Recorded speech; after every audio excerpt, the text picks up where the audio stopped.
حضرت عثمان غنی کو دولت عطا کی، حضرت عبد الرحمن ابن عوف رضی اللہ تعالیٰ عنہ کو صحابہ میں سب سے زیادہ دولت مند حضرت عبد الرحمن ابن عوف تھے، ان کو بھی دولت عطا کی، اور بھی لوگوں کو، حضرت سلیمان کو پیغمبری بھی دی، دولت بھی دی، بادشاہت بھی دی۔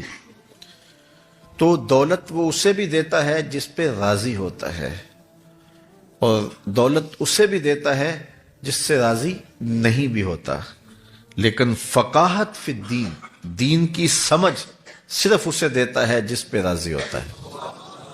تو جس کو دین کا فہم دے دیا گیا، دین کی سمجھ دے دی گئی، اللہ تعالیٰ اس پہ راضی ہے۔ جس کی بھلائی چاہتا ہے، جس کی بہتری چاہتا ہے، اس کو اللہ تعالیٰ جل شانہ دولت دین دے دیتا ہے اور دین کی سمجھ عطا کر دیتا ہے۔ حضور علیہ الصلوۃ والسلام کا ایک اور فرمان سن لیجئے، جو ایسے راستے پہ چلا جس میں وہ علم کی تلاش کرتا تھا، جو علم طلب کرنے کے لیے کسی راہ کا مسافر ہوا، سہل اللہ لہ بہ طریقا الی الجنہ، تو وہ جنت کے راستے پہ چلا، جتنے قدم اٹھاتا ہے وہ جنت کی طرف قریب ہوتا چلا جاتا ہے۔ تو راہ علم کے سفر میں اللہ نے اتنی برکتیں رکھی ہیں۔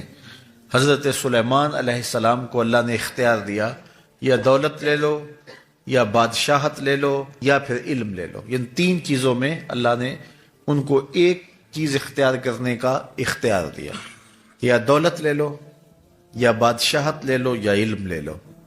انہوں نے کہا مالک مجھے علم دے دے۔ کہا اچھا تو نے علم کو اختیار کیا، دولت اور بادشاہت اس کے صدقے دے دی۔ ایک زمانے میں ایک ملک نے دوسرے ملک پر قبضہ کر لیا، تو جو بادشاہ وقت تھا اس کو گرفتار کر لیا۔ تو جب گرفتار کر کے دربار میں لایا گیا تو وہ جو دوسرے ملک کا محکوم بادشاہ تھا وہ سامنے کھڑا ہے، تو اس نے اس کو کہا کہ میں بھی چونکہ بادشاہ ہوں اور تم بھی اس سلطنت کے شہنشاہ رہے ہو،